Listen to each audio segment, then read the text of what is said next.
Жалал Абад облусуна караштуу Сузак районунун Таштак айылынын тургуну ардактуу апабыз Сартбаева Алмаканды 24 январ туулган күнү 69 жаш маарекелүү курагы менен куттуктайбыз. Апабыз күндүн нурундай, агылган суунун шарындай, мээрими чексиз төгүлгөн агарган жайдын таңындай атабыз менен бир болуп бактылуу жашап аарыбай ар дайым аман болсо экен, күн сымал күлүп каарыбай. Бактыбыздын башаты ата энебиз, балдарыңыздарга мээримиңиздерди төгүп бекемден сулукта болуп бактылуу бакубат турмушта жашашыңыздарды каалайбыз. Ар дайым биздин бактыбызга бар болуңуздар деп кыздары Уркуя, Махабат, Гүлзина, Гүлшат, Гүлмира, Асель, Бурма, Акмарал, Бегимай, уулдары Бакыт, Эрнест, Алтын, Рустам, Амантур куттуктайт. Апа,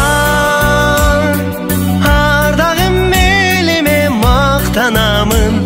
Апа, мен сизди ажыга алып барамын.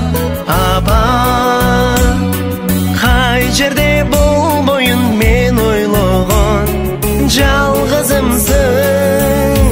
Ата, бир айткан сөзүңө аттанамын.